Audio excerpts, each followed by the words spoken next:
Most people choose mutual funds in the worst possible way. They look at 3-year returns, star ratings या फिर जो भी fund अभी YouTube पर trend कर रहा हो. बट द प्रॉब्लम इज जो फंड लास्ट 3 ईयर्स में सबसे ज़्यादा रिटर्न देता है ज़रूरी नहीं कि नेक्स्ट साइकिल में भी वही विनर रहे. एंड ऑनेस्टली इसी वजह से काफ़ी इन्वेस्टर्स कंफ्यूज है कि what is happening in Motilal Oswal mid cap fund. So, how do you actually identify a genuine long-term winner versus a temporary outperformer? क्या सिर्फ पास्ट रिटर्न्स देखना चाहिए, एक्सपेंस रेशियोज, रोलिंग रिटर्न्स या कुछ और भी इम्पोर्टेंट है? Hi everyone, my name is Ritesh. I work as a senior data analyst, and for the last 5 years I have been using a data-driven framework to analyze mutual funds for my own portfolio. मैं SEBI registered advisor नहीं हूँ, and this is definitely not a recommendation video. But today I want to show you how I evaluate mid-cap funds, what may be happening with the Motilal Oswal mid-cap fund, and my top 3 mid-cap funds based on this framework. And trust me, once you guys start looking beyond just the returns, the picture becomes very different. We are about to uncover something really interesting. So instead of relying on star ratings or recent returns, let's actually look at what the data tells us. I downloaded the historical performance data from Tickertape and analyzed it using my own visualization framework. Okay, so this is the list of all the mid-cap mutual funds which are available in the Indian market.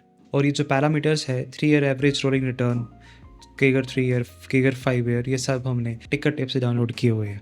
Okay, so now if I have to start selecting the top 3, what I do, instead of selecting top 3, I try to eliminate the funds.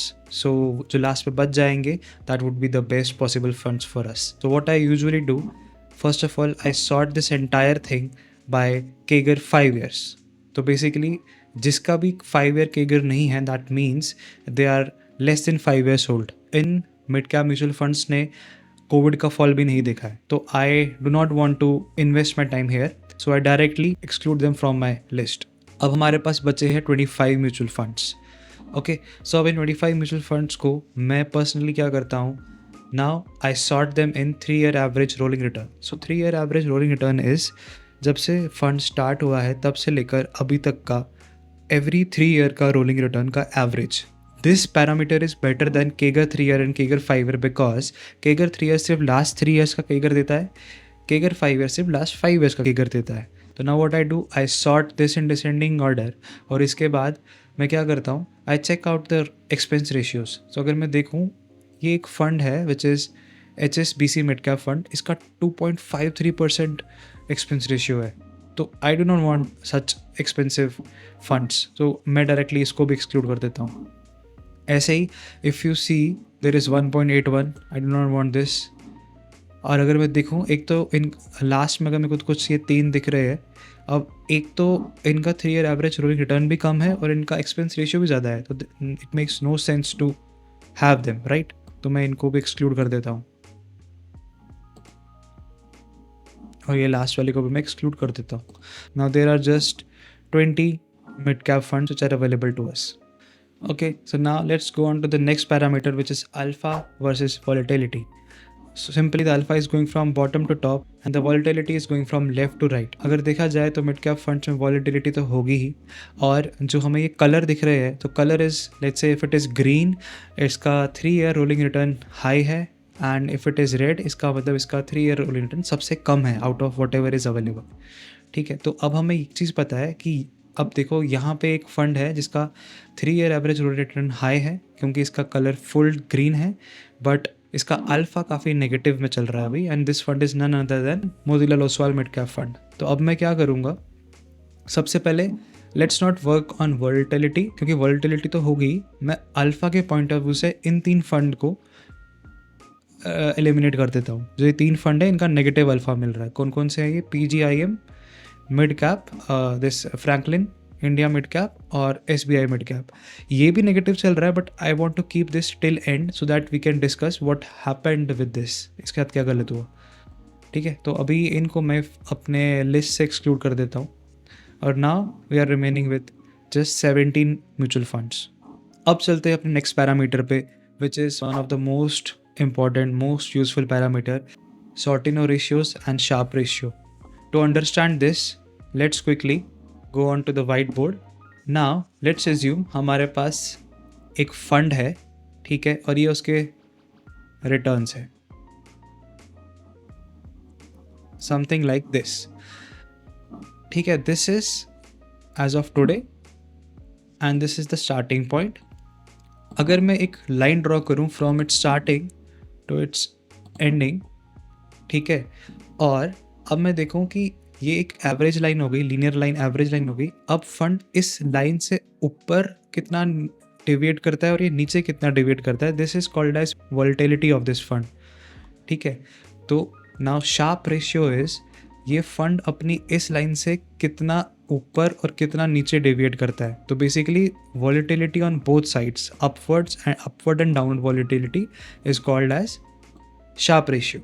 And as per formula इतना समझ लो, अगर Sharpe ratio ज़्यादा होना चाहिए। अगर Sharpe ratio ज़्यादा है किसी फंड का, that means that is less volatile, that is more close to this central line, ज़्यादा वो इससे दूर नहीं जाता है। ठीक है, that is your sharp ratio. And if I talk about sortino ratio क्या करता है, वो सिर्फ डाउन साइड वॉलेटिलिटी कैप्चर करता है। ठीक है, सो अगर मुझे सिर्फ डाउन साइड वॉलेटिलिटी की बात करनी है तो सॉर्टिनो की मैं बात करूँगा। और लॉजिक सेम है, अगर सॉर्टिनो ज़्यादा है इसका मतलब वॉलेटिलिटी कम है डाउन साइड से। तो इन शॉर्ट सॉर्टिनो और शार्प रेशियो दोनों ज़्यादा होने चाहिए। ठीक है, that is a better fund, मतलब वो लेस वॉलेटाइल है। Better in what way, crash में वो ज़्यादा नीचे नहीं जाएगा और ऐसा हो सकता है कि रैली में वो आउट परफॉर्म भी ना करे, एक स्टेबल तरीके से वो आगे बढ़ता है। Okay, clear. Now let's go back to our framework.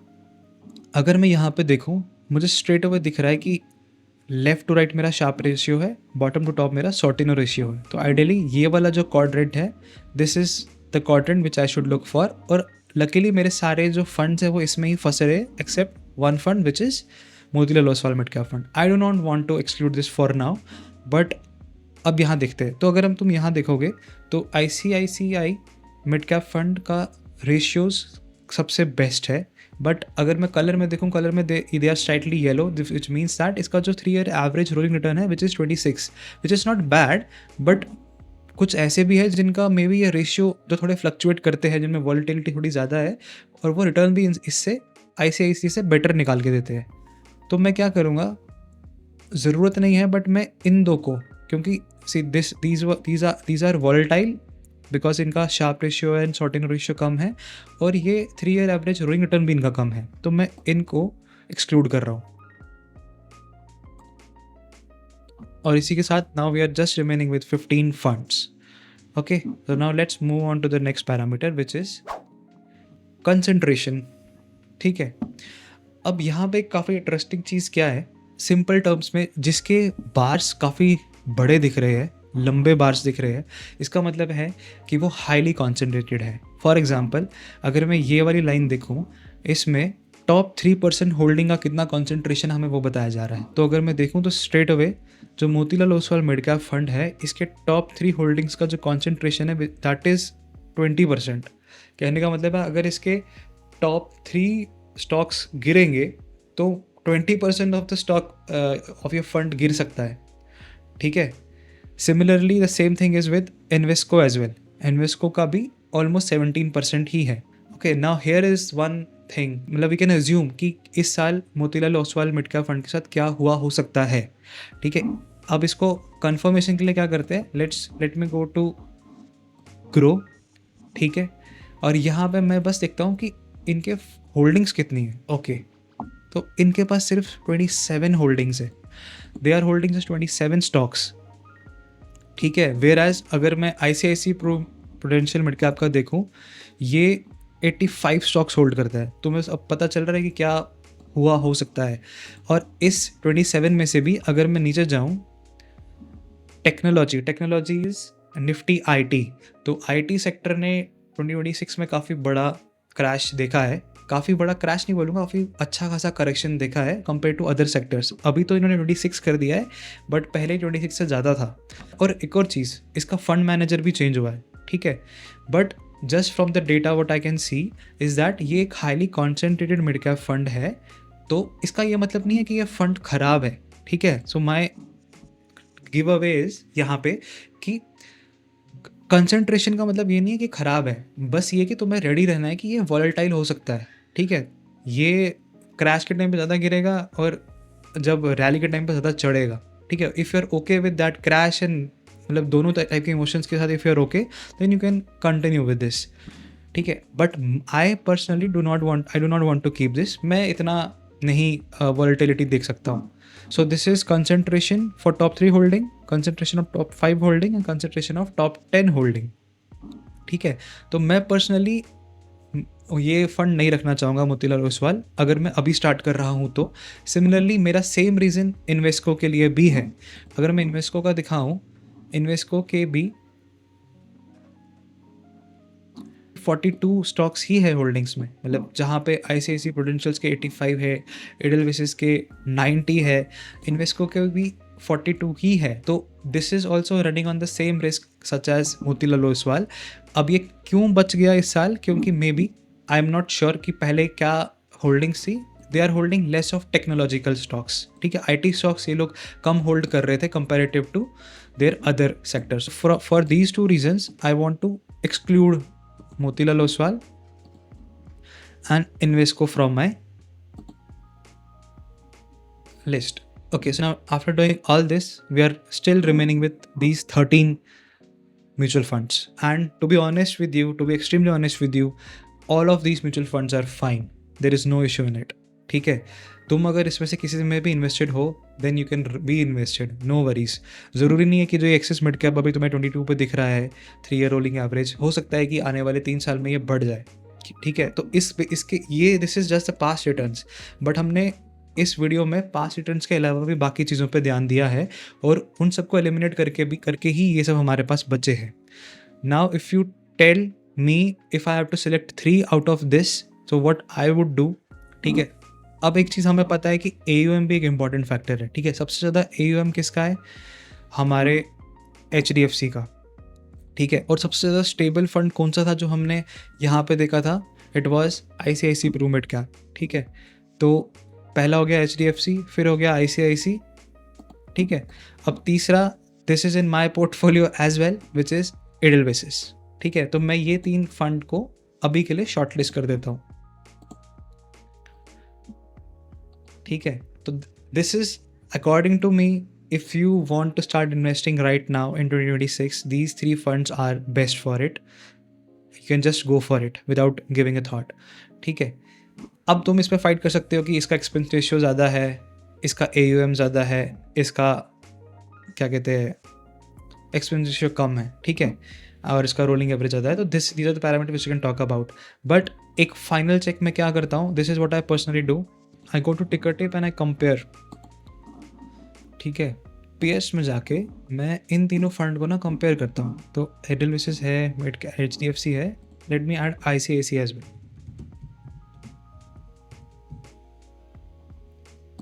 ठीक है। अभी बाय डिफ़ॉल्ट अगर मैं लास्ट 1 ईयर का देखूँ तो ICICI मिड कैप ने बहुत बढ़िया तरीके से आउट परफॉर्म किया हुआ है, ठीक है। तो बट मैं क्या करता हूँ, मैं हमेशा 3 पीरियड देखता हूँ। एक हो गया लास्ट 1 ईयर, ठीक है, एक हो गया एक करेक्शन का पीरियड और एक हो गया एक रैली का पीरियड, ठीक है। तो ये लास्ट 1 ईयर का इसका ये परफॉर्मेंस है। एक करेक्शन का पीरियड भी देख लेते हैं जो हमें पता है कब हुआ था, 2024 may be. Let's start with August and let's take this to 2025 March 31st March 2025, ठीक है। अब इस पीरियड में अगर तुम देखोगे तो ये करेक्शन का पीरियड है जिसमें ICICI सबसे ज़्यादा गिरा है और एडलविसेस सबसे कम गिरा है और HDFC सेंटर में है, ठीक है। ऐसे ही एक मैं अब पीरियड देखना चाहूँगा रैली का पीरियड। मेरे हिसाब से वो रैली का पीरियड था entire 2023। Let me go to 2023 January 1st, let me go to 2023 the December, ठीक है। अब देखो, अगर अब रैली की बात करें तो HDFC मिड कैप ने 44 निकाल के दिया है, एडलविसेस ने अराउंड 39-40 निकाल के दिया है और ICICI प्रू 33 निकाल के दिया है, ठीक है। इससे ये समझ में आता है कि एडलविसेस थोड़ी सी वॉलेटिलिटी है एडलविसेस में, ICICI में बहुत कम वॉलेटिलिटी है और HDFC में रिलेटिवली इन दोनों से ज़्यादा वॉलेटिलिटी है, ठीक है। This is how I do my analysis. Okay guys, so this was my first video on this series. Do let me know your thoughts in the comment section, and if you want me to make more videos on some other categories, mention that in the comment and I'll make a video on that as well.